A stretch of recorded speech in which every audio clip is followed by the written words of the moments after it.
Hello, good day, and welcome to the Shadrach Safety Institute. We are doing this video as part of the contingency plan for the COVID-19 situation here in Trinidad and Tobago.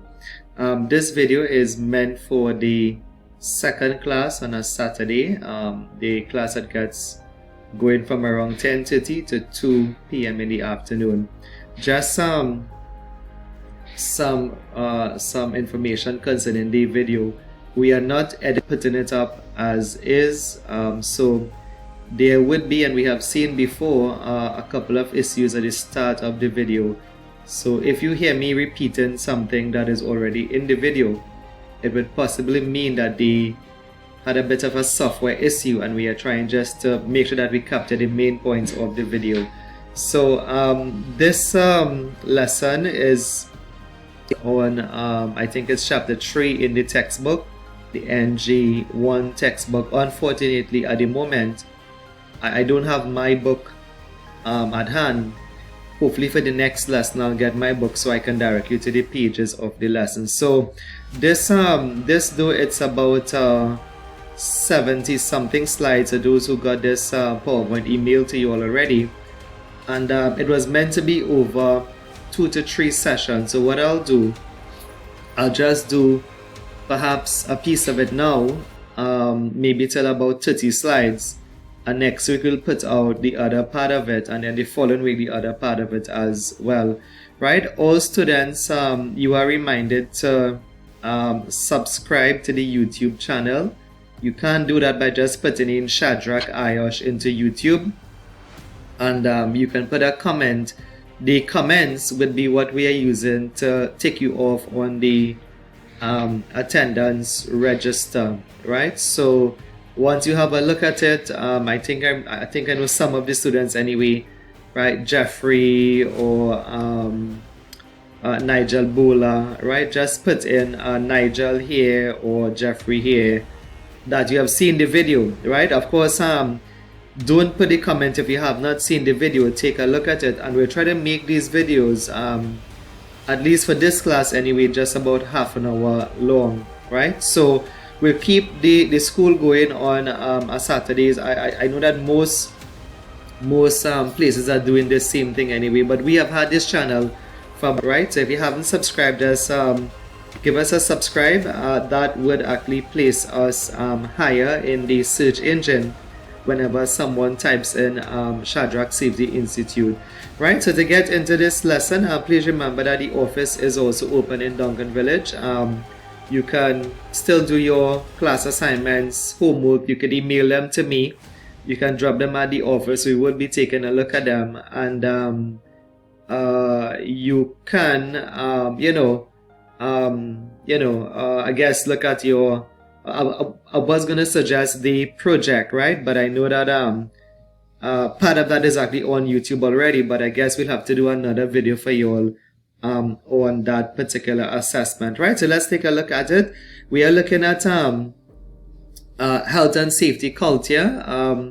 Couple of objectives here, 3.1 to 3.3. I would possibly just get into this three in this presentation. So 3.1, describe the concept of health and safety culture and how it influences performance. 3.2 summarizes how health and safety culture at work can be improved. And 3.3 is the human factors which positively or negatively influence behavior at work in a way that can affect health and safety. So let's go straight into it. You could, like I said, turn to the pages in your textbook, right? This would have been a revision of what Mr. Sukram would have done, the elements of the health and safety policy. Hopefully you all know that by heart by now. If not, you can take a look at chapter 2 in your textbook. We also have a presentation on that in this video series already as well, but the name of it is not policy. The name of it is recording 10. So if you want to take a look at the chapter 2 that's on the video presentations, once you subscribe, you should be able to see it as recording 10. Right, so 3.1, the meaning of health and safety culture. So here we have culture being seen to be the way we do things around here. And you normally find that every company has a culture. The culture is exactly that. The culture is what goes on, in the company on a day-to-day basis. For example, if you do have, like signs and rules that say PPE must be worn beyond this point, but as you come in, as a new worker come in, or somebody comes into the company, they would see that no one is actually wearing the PPE, right? So you can ask, well, why? I mean, the signs are saying hard hats beyond this point, or safety glasses, in the workshop. And they say, well, why? Because the sign says it, and then the common answer will actually be, well, this is what goes on around here. So that's an idea of culture anyway. Culture, for example, is, something that is intangible. You can't really, put your hands on culture, but culture is what happens in and around the company on a day-to-day basis. You'll of the individual and group values, attitudes, perception, competencies, and pattern of behavior that determine an organization commitment style and its ability to manage health and safety. Now, you don't really need to know all of that in terms of words. What you need to know is really the first piece of it, that culture is really made up of two main things. The word product means, if you remember, I guess some CXC maths, product means to put together, right? So you can say, what is the product of 2 times 3, or 2 and 3, or the product of 2 and 3, and that will give you 6. So you basically put two things together when you say the product. So what they're saying here that is that culture is the togetherness of you, the individual in the company, your values, your attitude, your perception, right? In addition to what you bring to the company, culture is also made up of what the company has in it already. For example, the company values, the company attitude. So when you put both of those together, what you come to the company with, your belief, your attitude, your behavior, and that of the company, both of them, when you put it together, you end up with what culture is, right? So if I was going to learn this definition, and I would suggest that you learn a piece of it, you can probably trail it off somewhere just around, well, it's just about one line, but just around, around behavior anyway. But you must say that culture is the product of the individual and the group values, and then that put together, being how that is able to manage health and safety, right? Now, the whole lesson, in fact, is actually based on this definition, right? What we look at is, what could the individual do to influence the culture? And what could the group do to influence the culture? Again, the group here being the company, right? So if you're looking at, the Massey group of company or Unicoma group of companies, the group here is not a group of really, I guess workers in the yard, but the group here is talking about the company being seen as, a group of companies anyway, right? So the majority of the questions I was saying is, what can you do to influence the culture? And you normally have to get 8 what they call individual factors. Now it's on the handout. I'm not too sure if we're going to reach it today or in this presentation, but what could you do, right? Or what do you bring to the company that could influence the health and safety culture? Likewise, what could the group do to influence health and safety culture, right? And as I get into most of the times, the group that they're talking about there, the group of the company, is really seen as the managers in the company, right? So this one, I would not read all of it. This is just saying that once you have a good health and safety culture, you normally end up with, I guess, fewer accidents, right? A good attitude, towards health and safety, etc. So they go hand in hand. A company with a good health and safety culture should normally have fewer accidents, fewer non-conformances, and fewer issues where you find workers are deviating from rules, right? So a good health and safety culture should result in, better performance and fewer accidents, etc. So you take a look at this relationship between health and safety culture, better motivated workforce, are more likely to follow rules and procedures. Once you have a good health and safety culture, you're going to get fewer accidents, less fines, better reputation, etc. You can just think about that in terms of the companies you know that have a good health and safety culture, right? I want to call any call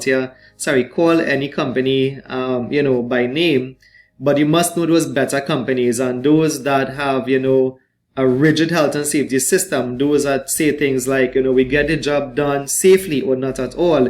You find that the companies will normally follow through with what is being asked of, by the safety department. So once you have a good culture, you normally find you have less accidents, fewer violations, better reputations, etc. As compared to maybe, let's say, a small contracting company, let's say Shadrach and Sons or whatever have you, a small contracting company that you may find, because the culture may be poor, you find that incidents may happen that would not have been recorded and reported and investigated. Accidents may have happened, the company could have been fined and whatever have you. So you normally find those issues with companies that don't have a good health and safety culture. They end up having more accidents, more issues from the regulatory authorities, reputations may be affected, etc. Right? So just getting into that, I was saying before that culture is not something that you can see with your eyes, right? At least what we call, like the behavior or the behavioral aspect of it. But you can see what are called indicators of culture, right? I wonder if you understand this a bit. I guess you cannot really see the idea here that even though culture is something a bit abstract, you can still measure culture, and those means of measuring culture is what we refer to as the indicators of an organization health and safety culture, or the indicators of culture. Now, it's just as what we just said here, because some of these here would be indicators of culture. For example, an indicator, how we can tell an indicator, just like the speedometer here, I guess, an indicator is something that you can see. So the indicator measures speed, which you probably cannot really see the entity that is actually speed anyway, measured in meters per second, of course, but they can't really see the entity of speed, but they can measure speed, right? So likewise here, you find like that you can see culture in a company. So if you have accidents, let's say they have 4 accidents for the month, right? And a competing company or another department within that same company, that company or that department has a poor safety culture by looking at the accident rates or the absenteeism rates. So those things that you can measure is what we call culture indicators. Now, a good idea here is that is to learn about, when you really learn, I guess you could try to understand it first. If you understand what culture indicators are, and try to come up with about 8 for the exam. What they do like here for exam is to ask what are 8 culture indicators of a negative safety culture, right? So you'll find some on the slides here, but how I have them on the slide here, what you'll have to add to them, you'll have to say if these are high or low.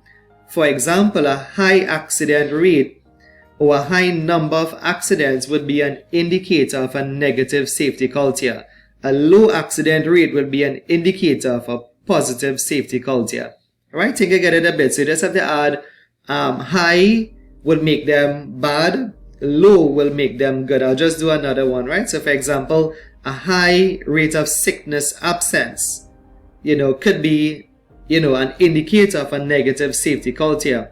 If you say the vice versa of it, of like a low rate of sickness absence, that would be an indicator of a positive safety culture. So see if you could take a look at them. I have some here on the slides, and again, based on how we say high or low, they can be seen to be good or bad, right? So I have 1, 2, 3, 4, 5, 6. See if we can come up with 2 more, right? I could probably give you 1 out of the 2, but once you say something is negative, about the company, and you can measure 1 more, like a high rate of environmental spills or probably oil spills, right? And of course, if they're able to measure that, let's say 4 for the month, 10 for the month, again, if it's a high rate of environmental spills, then that is seen as a negative indicator of culture, right? I'll probably read this out for you. So culture indicators: accident rate, absenteeism, sickness rates, staff turnover, level of compliance with safety rules and procedures. So again, if you have, I guess, a high level of compliance, meaning that people are following the rules, that would be an indicator of a positive safety culture. If you have a situation where people are not following health and safety rules are being ignored, that would be an indicator of a negative safety culture. Complaints, again, a high number of complaints would be an indicator of a negative safety culture. A low level of complaints would be an indicator of a positive safety culture. So a light on this one. Remember this one before, we can just go back, is a past paper question. This is a NEBOSH question. For you to get, I'll say it again, 8 indicators of a negative safety culture. They do not really like the point is the indicators of a negative safety culture, right? So here we have what could create a positive safety culture. And again, if you remember, of culture is made up of 2 things. Number 1, you, and then the company that you're working for. So you'll find some of these would be in respect to management, some of these would be in respect, to you as well. So management leadership, health and safety being part of the organization's strategy and business plan, the company training, involvement and consultation, promotion of ownership. And this would probably be more what the company can do to influence a positive health and safety culture, right? If they are setting and meeting targets, etc. Factors that may promote a negative safety culture, just the opposite to what we said. For example, you could just take the flip side of it anyway, that managers are not, leading by example. They are not providing information, instruction to employees. They are not involving in employees in decision making, etc. They are not meeting the targets that they set, right? So you can take that side of it. I do have some other, on this slide as well. Company being reorganized, lack of confidence in the organization objectives and methods, uncertainties with respect to maybe within the company.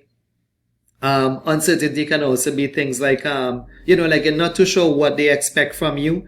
So that in some cases, accidents may have been reported and investigated. And again, in some cases, they may have not been, reported and investigated. These things do create a bit of issues. For example, if managers, they say something, and then, they actually do something else, right? So management decisions that prejudice mutual trust or lead to mixed signals regarding the commitment to health and safety. For example, they may say something like, the company has a speed limit, right, for the forklifts, 25 kilometers per hour. But then those same managers will come out and tell the forklift drivers, because, once the job is done, we'll get paid anyway, right? So whenever those happen or those events happen, you actually do have. Okay, so I guess we'll move on. Let's repeat that last part there. Once the manager, they are not leading by example, that can lead to mixed towards health and safety. Influence of peers on health and safety culture, and so this is quite obvious. People normally follow what other workers are doing, right? So your peers, have a big influence on you, I guess, from primary school days anyway, right? So the concept here is that peers can influence safety culture, and they can do that in a negative way. And again, perhaps they can do that in a positive way, right? In a company that has a good safety culture, you would find fellow workers then may insist that you follow the safety rules. They may say that, at XYZ company, we often wear our safety glasses throughout the course of the day. So if you are tempted to taking it off, you may find that the peer pressure may actually have you to put it on then, right? So our peers influence us in many ways, one of which can be our safety behavior. The overall attitude of the workforce, let me just go back to that one. The overall attitude of the workforce can be especially those with dominant or inspiring leadership styles. So I think we all have one of that in every classroom company, there'll be one person that is more dominant, that is more outgoing, that is more, well spoken.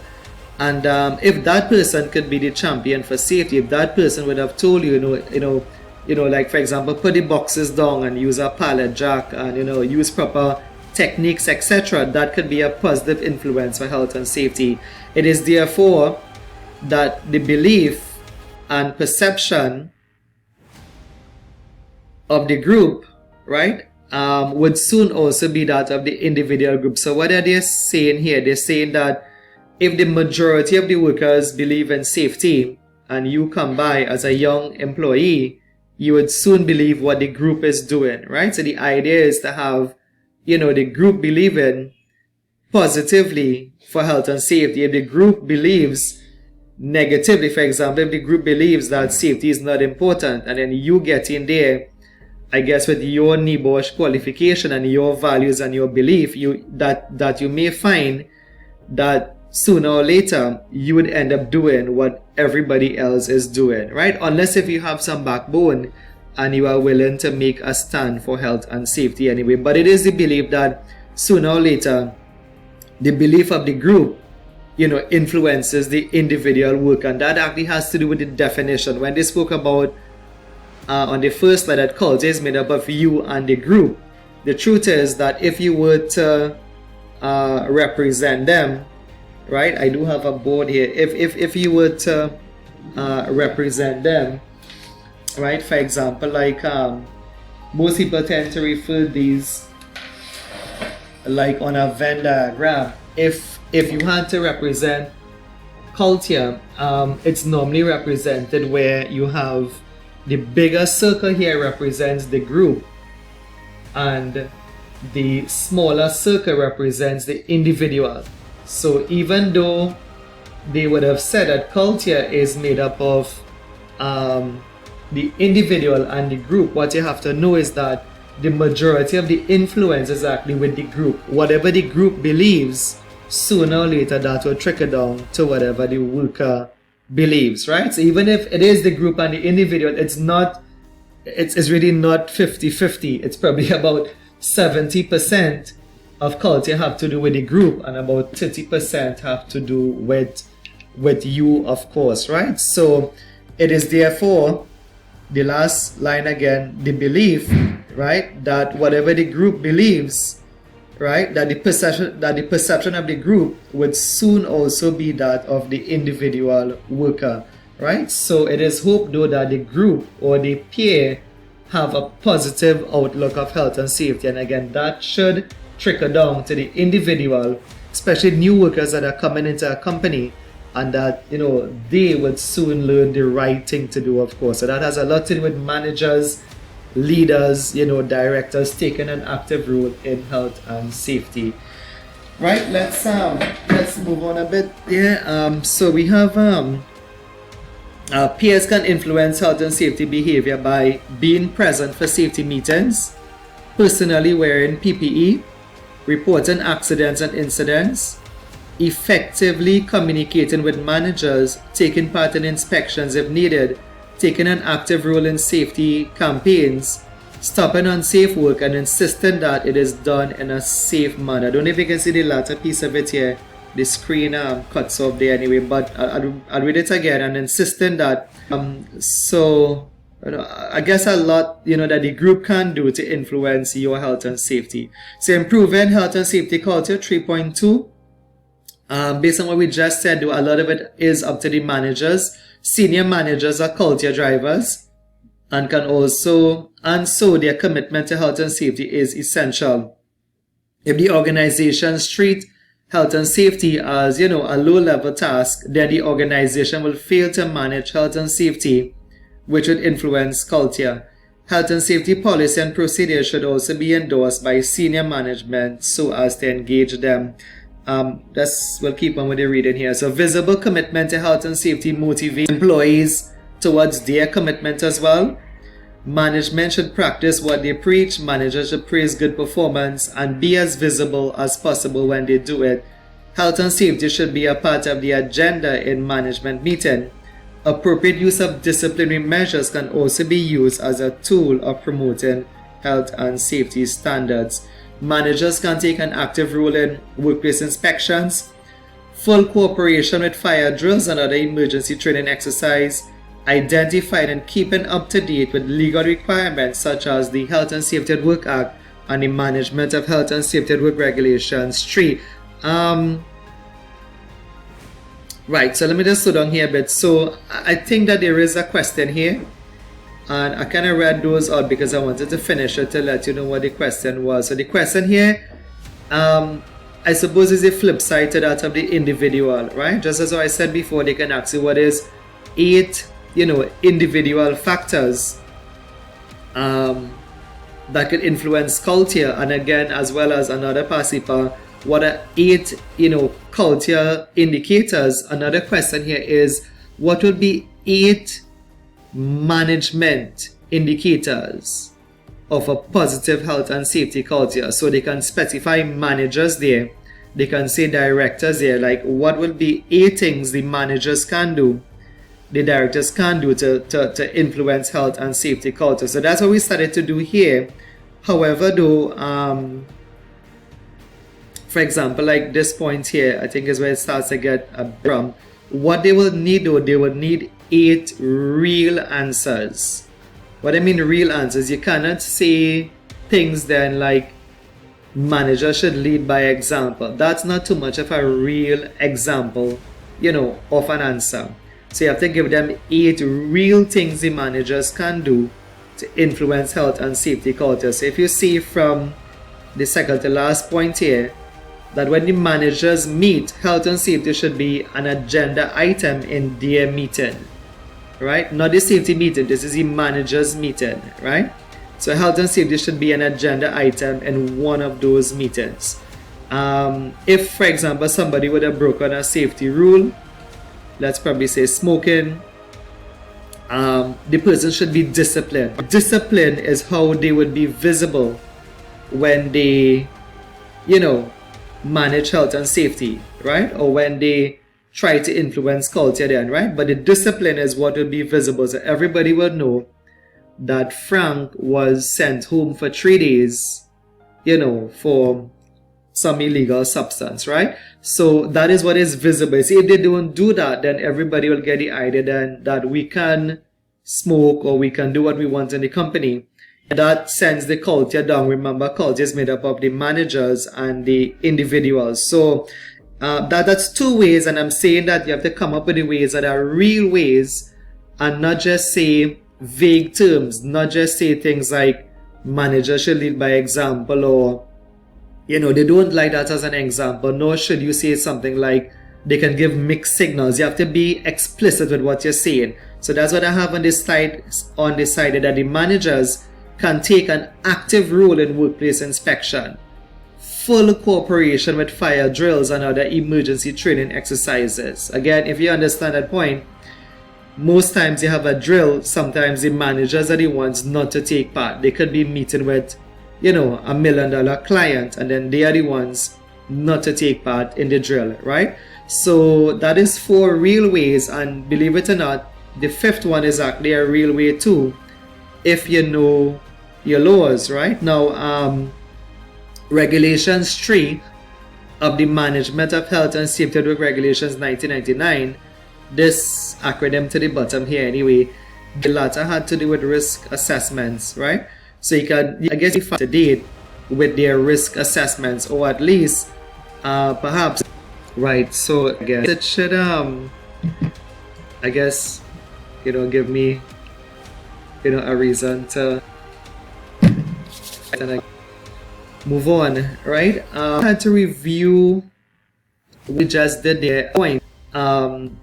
Like, to me, they were just 3 exam questions. There were 3. First one being a simple one, which was the small definition that says culture is what happens around. Is the definition that says is the product of the individual and the group values. After that, the other question I think coming out there are 8 indicators of culture, right? And again, 8 positive, right? So that was the second question, and I guess the third would have been, right, So I was just saying that you need to be real with these managers and say that they should inspections, they can put investigations, right, and not just delegating it but really taking risk assessments, etc. So if you want to have a go at that, so just as the software keeps dropping difficulty, do that and submit it, right? 8 items the managers can do, 8 things that they can do to positively influence health. Will be the next part of this, and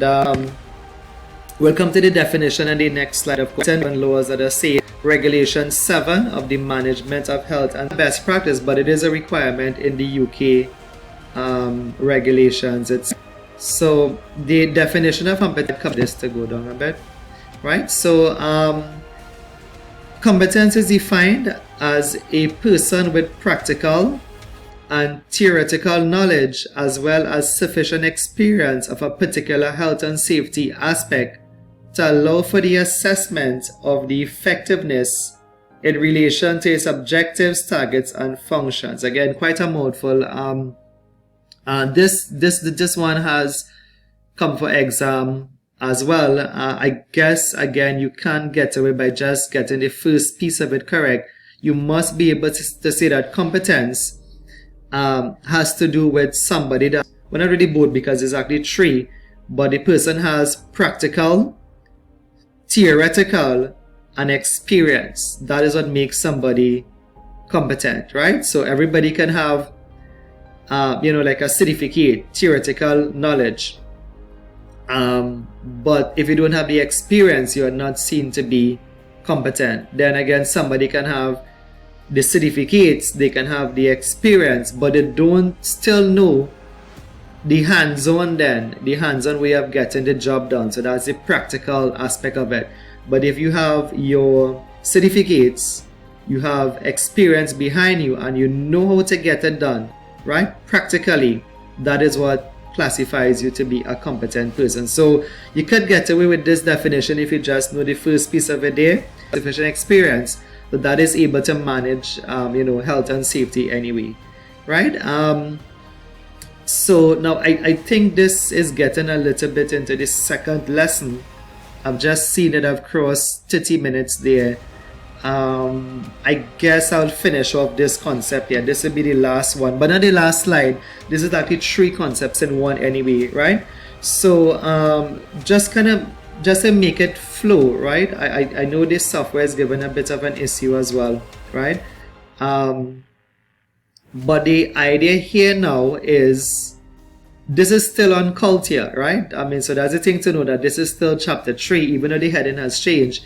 This is still on culture. So the concept here is that if by any chance, if I can go back to the board, right? If by any chance, right, that the individual, if by any chance that the individual culture is not where it's supposed to be, this part of the lesson talks about how can the group influence the person. So if you look at the heading, you're going to see good communications within the organization. But the overriding thought here though is that if by chance you would have come into the company and you have a negative safety culture, the next 3 pieces of this, and I say 3 pieces because when you talk about communication, you see here it's verbal, it's written, and as well as it is graphic. So then what they're saying that this would be 3 means by which the group could use to influence you. For example, I guess putting it simple is that they can talk to you verbally, right? They can give you, I guess, written procedures, and then they can show you things, for example, like videos and animations. For example, someone didn't quite believe that a safety glasses was important. By looking at a graphic, by looking at a video of somebody probably being, injured, something being stuck in their eye, stuck in the safety glasses, then the person may be convinced that, that the glasses is, of course, important. It's not just, safety people saying that safety is important, etc., right? So then what you have here though, just to know that this part of it, the verbal, written, graphic, it's not but these are really seen as a way of influencing your behavior. As we said before, the group have the biggest influence on you as being the peer anyway, or being part of that, that could be classed as the peer to this particular employee here. right? That these are the ways to influence them, right? So we have here, so 3 main types of communications are used within the organizations. These are verbal, written, and graphic. Defined as a process by which information is exchanged between a sender and a receiver to gain the feedback before a decision is made. So this is an excellent definition here of really not just verbal communication, but like what consultation is, right? A process by which information is exchanged between the sender and the receiver. As I said, back to the group, right? That is actually taken into consideration before a decision is made, right? So this is what is called effective communication. Sometimes you find, that the workers may be spoken down to, and even if they do say something, it's not taken into consideration before a decision is made, right? So verbal communication is the most common. It is communicated by speech or word of mouth, right? Now, what I want to do here, I want to kind of pause again just to let you know the past paper side of this, right? So even though you have 3 main means of influencing the person's health and safety culture, right? And you have definitions. The aspect of this for exam, what is normally asked is, what are the barriers then? What could hinder the passage of information from the group to the individual? What are the barriers to verbal communication, right? So this should all be in your textbooks. I have some here now. This is normally again about 8 barriers to communication, and I have some here. I'm not too sure if I have all here, but if you think about it, you can just come up with some, right? So I have here barriers to verbal communication can include language and dialect, right? Use of technical language and abbreviations, right? So maybe a manager in a company, and they can be asking for, let's say, something called a TBRA, right? TBRA, which in the work world is known as a task-based risk assessment. Now, the fact is that the employee may know what a risk assessment is, but may not fully well understand the acronym TBRA, right? So then you have the employee may have been in a meeting but not fully well understanding what they are asking for. You have things like background noise, distractions, and hearing problems could have also been barriers to communication. So I'm not too sure if I can see if I can slip in some here. I'll need to kind of take some of this off, right? So I think some additional barriers to communication, right? Again, you can look at these with the idea of the group, right? Or with the idea of the individual, meaning that, for example, when I say the group, meaning that some of the barriers could be with the managers. For example, the way it was said, right? For example, if they could have used, for example, like a soft tone, right? So maybe what they are saying, not everybody is hearing it in this meeting. Could have had maybe about 100 persons. They could have not prepared what they had to say, right? So you find like they have like what is called, unclear messages, right? Or ambiguities within the message itself. So you can think of the barriers as being from the group or from the sender, right? As well as some of the barriers being from the receiver end as well, right? So I guess some further barriers maybe with the receiver could have been, the person could have been fatigued, right?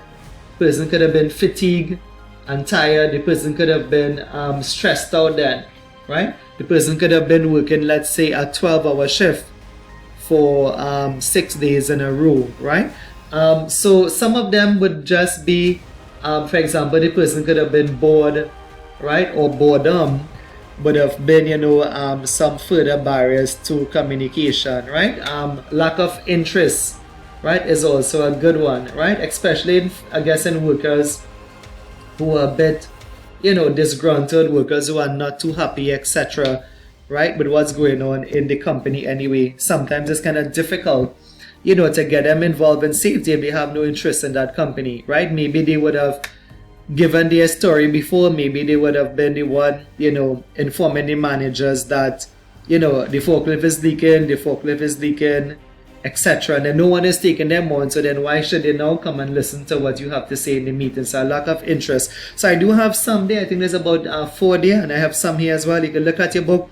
Hopefully you can understand it a bit. Is the barriers to communication, and the barriers can come from the sender as well as the receiver. For example, the sender, as I mentioned, not being prepared, using a soft tone, not being clear about what they want. The sender, of course, could also be a point of weakness. I could put some more here. For example, like what if the sender has a hearing problem, right? I'm not sure if you've seen this in the back here.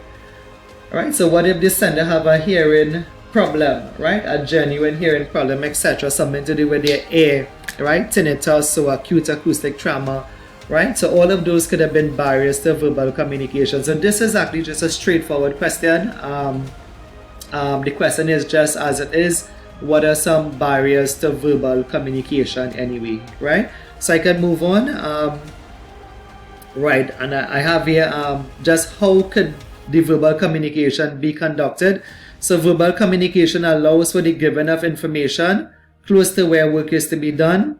This can often take the form of a toolbox meeting or team briefing, safety circles, discussion groups, face-to-face, etc. Right?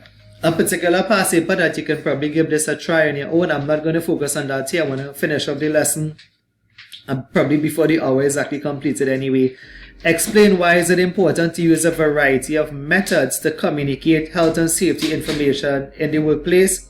A nice common sense question. This is not in your book. This is just going to be straight from your head anyway, right? Why is it important to use a variety of communication techniques or a variety of means to communicate? For example, maybe some being verbal, some being written, some being graphic, etc. Right? But I'll leave that to you all. If you want to do that, and shoot me an email on it or drop it at the office. This should be okay. Right? So I'm moving on to the other main one. I say main one because remember they had 3 ways of influencing culture. One would have been verbal. This here would of course be written. Right? So written communication can take the form, can take many forms, such as memos, employee handbook. Most common is the notice board. These must be well reviewed and active. So again, I'm going to tell you what's happening. Types of written communication. You have memos, employee handbook, etc. But we may have given you written information, right? So the employee handbook, job descriptions.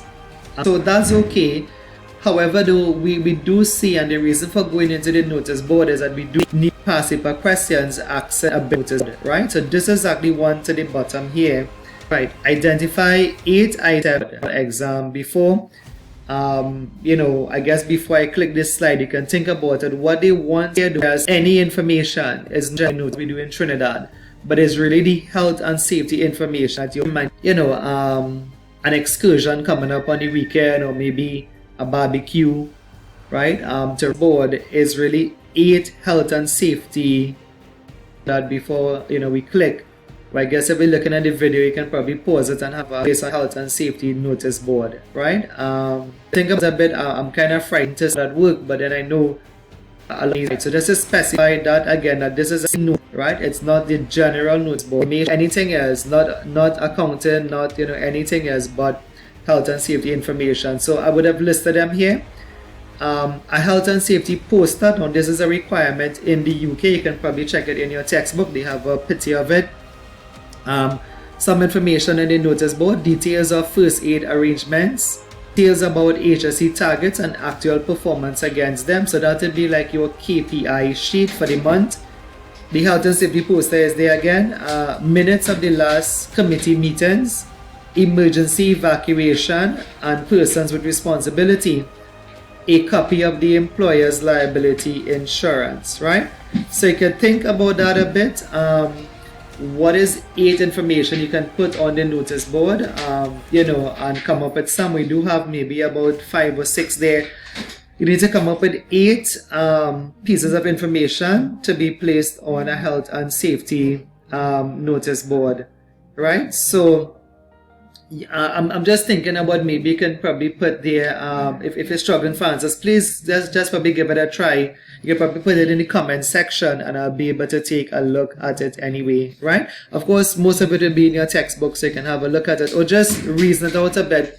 Think about what about goes on a health and safety notice board anyway, right? So you have some here: first aid arrangements, the health and safety poster, minutes of the last minute, the last safety committee meetings minutes, emergency evacuation, copy of the employer's liability insurance. I mean, there's not much you can think about, but I suppose there's so much more that I could think about that goes on a HSC notice board anyway, right? So the person who have visual or learning difficulties, need to consider persons who have poor English reading skills.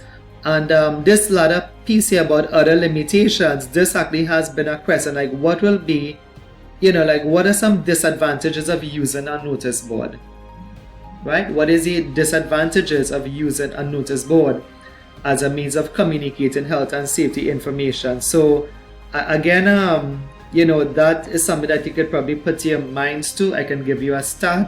I could probably give you this 4 on the board here, right? Some disadvantages of using, I guess, something very similar to this. Of course, this is just a whiteboard, right? But what are the disadvantages of using a health and safety notice board? You can have things, for example, like what they're trying to do here, it could actually be poorly positioned, right?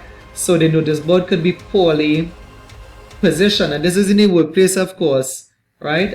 Meaning that yes, they have it, but it's positioned in a way that no one can see it, right? So these are some of the disadvantages of using notice boards, right? Another one is that no one may take it on. The information may be irrelevant, right? You could have probably put up on it maybe a memo, but no one really looks at the notice board. So in other words, then a limitation is that the notice board is not being noticed, right? So then no one sees it then, right? So no one sees the information on the board, right? Some other, I guess, disadvantages is that it could have been outdated, right? The information in it could have been outdated. And I mean, simple as these is what you want to go for. The information could have been outdated.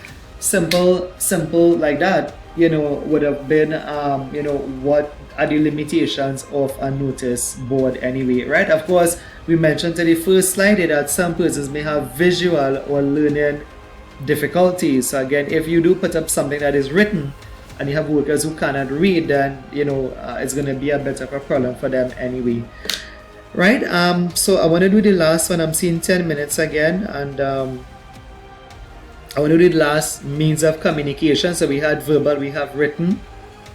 I'm just looking at the time on the video there, just about 10 minutes again, right? So the last one is graphic communication as a means of influencing behavior.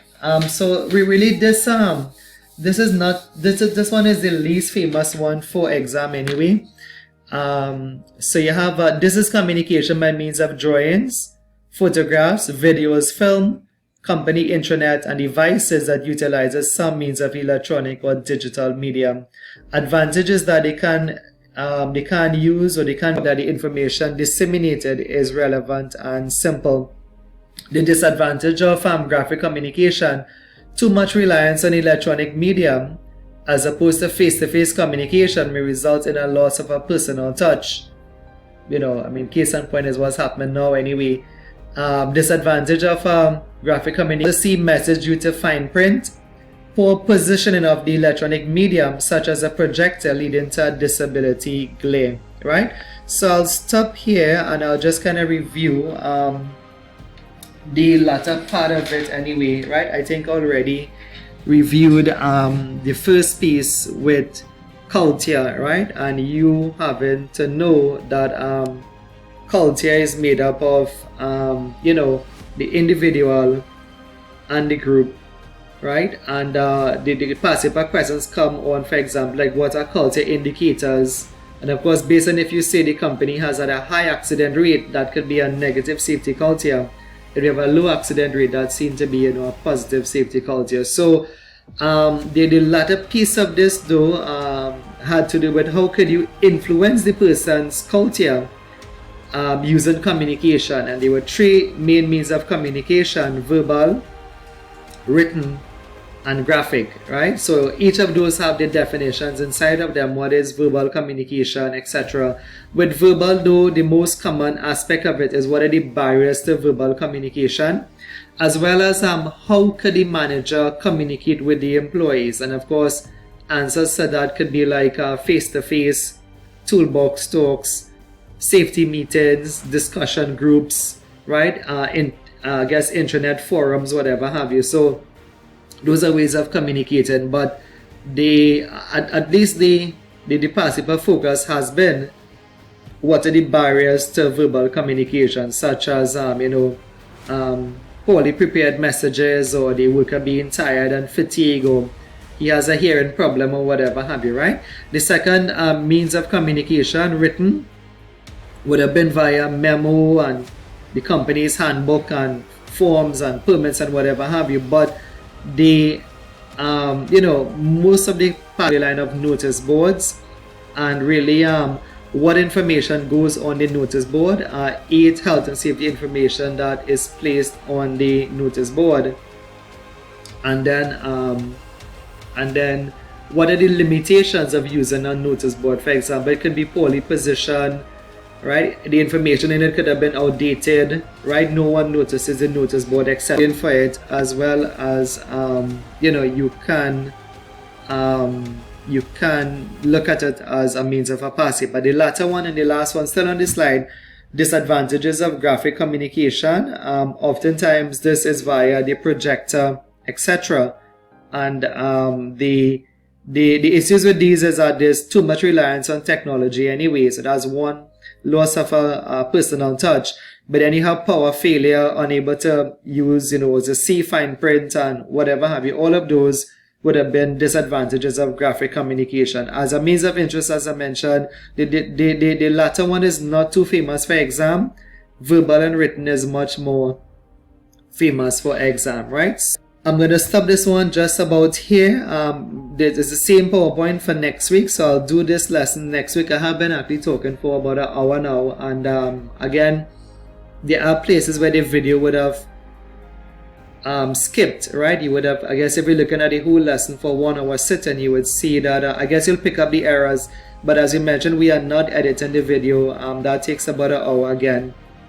So I'll just put it up as is. I think the most relevant information have been said, and whenever I saw the mic up, that went off there, not too sure why it's doing that, I would simply repeat what would have been important, right? So I'll do this one for you all next week.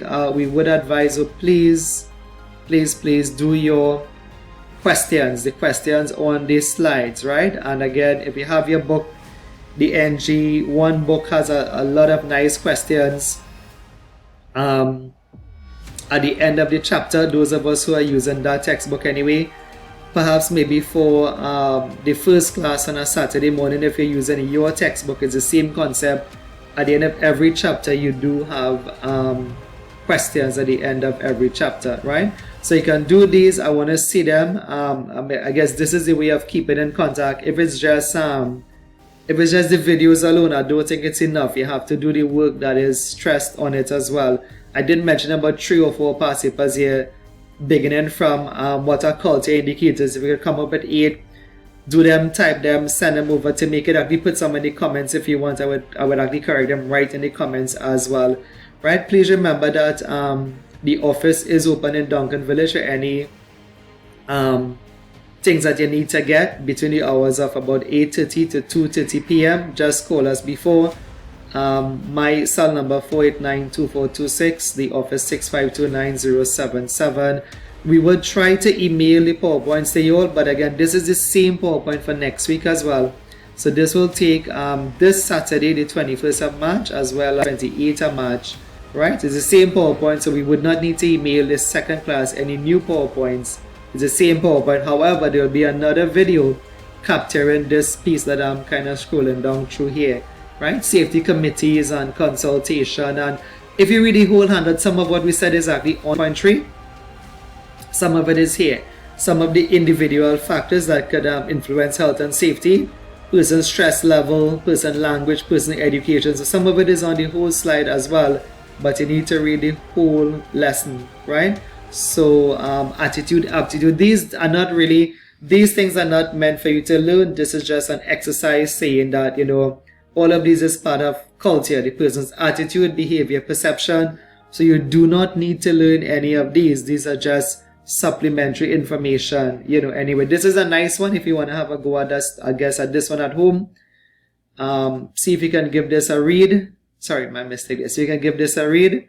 It's just a little exercise on perception, right? So this is Mr. Shadrach here, I guess on behalf of you know, the Shadrach Safety Institute. I want to wish you all the best. Be safe, right? When you get some time, look at the video, look at the whole video, try to find so that we can take you off on the register. At the end of every week, though, if you all are not doing that, we would be, well, I would give you a phone call anyway to figure out why it is you are not signing in, right? I mean, this is a means of keeping in contact with you. If by some, you know, chance that the videos are not working for you, we'll have to find another means. And there's really no other mean. I mean, the video is the main means. Skype is an alternative, but Skype means that you have to be there and I have to be there as well at the same time. With I guess with the video presentation, I can do them at my time, which is, this is about 12 o'clock, half 12 Wednesday, right? Not too sure if you have time around the same time, but the videos are much better than Skype because you can play them over and over again and get the full lesson or get the passive or focus of it at your own convenience anyway, right? So give us a subscribe and a comment so that we can track, you know, who would have been present for this session, right? So all the best. I'll see you back next week for the second piece of this presentation. All the best. Bye.